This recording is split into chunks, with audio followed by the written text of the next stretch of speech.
You're watching South Asian Newsline and here are the top stories we are tracking for you on Wednesday, the 10th of April. Canada clears India, points to China in election meddling probe.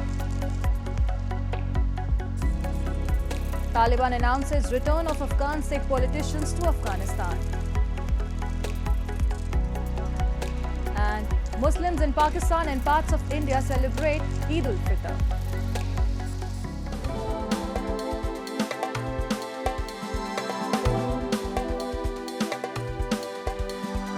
And now for all the details.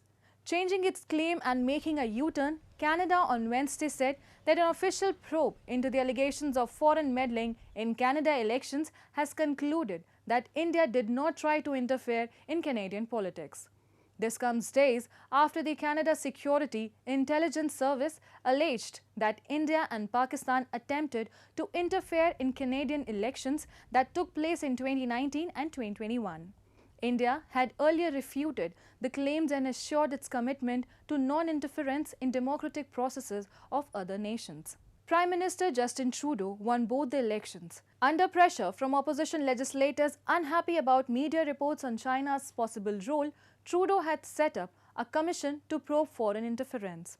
However, the Canadian Intelligence Agency found that China did interfere in Canada's elections.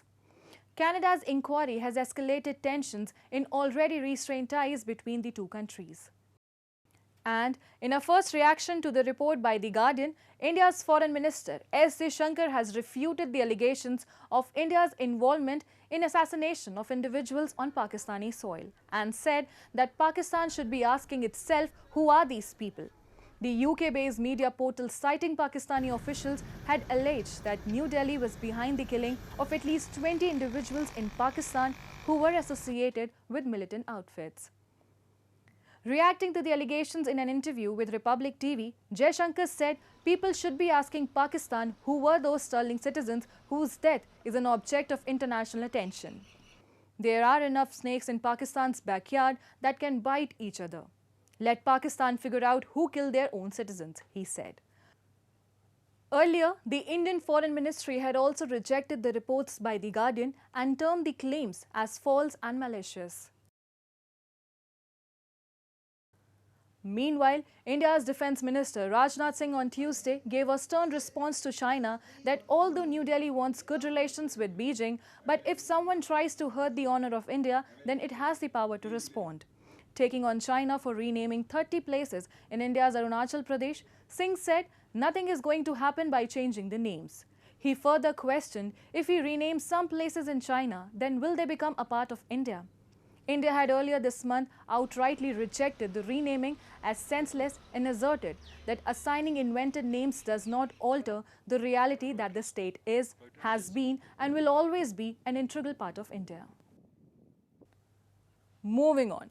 The Taliban's Contact Commission with Afghan Personalities has announced that Narendra Singh Khalsa, the representative of Hindus and Sikhs in the foreign Afghan parliament, has returned to the country from Canada.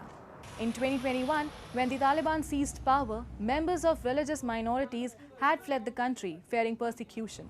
There were also several explosions that occurred at their places of worship, which led to a mass exodus. Narendra Singh was one of 2 Afghan Sikhs parliamentarians who were evacuated along with hundreds of other people by the Indian government. But both did not remain in India and sought asylum in Western nations. Although the reason for Khalsa's return to Afghanistan is unconfirmed, it is presumed that it's a part of Taliban's widely publicized policy to restore private property of Afghan Hindus and Sikhs. Hundreds of pro-monarchy protesters in Nepal on Tuesday clashed with police officials in Kathmandu as they marched in towards Singha Durbar for restoration of monarchy in the country. The protesters, who raised slogans for abolishment of federal structure, were led by Rajendra Lingden, chairman of pro-monarch group RPP, and also a former deputy prime minister. Lingden said the past 15 years have shown the current structure is not beneficial for the nation and that only a monarchy as an institution and a directly elected prime minister can bring about change. He called on government and opposition to be ready for a new political agreement with the former king or be prepared to leave the country, local media reported.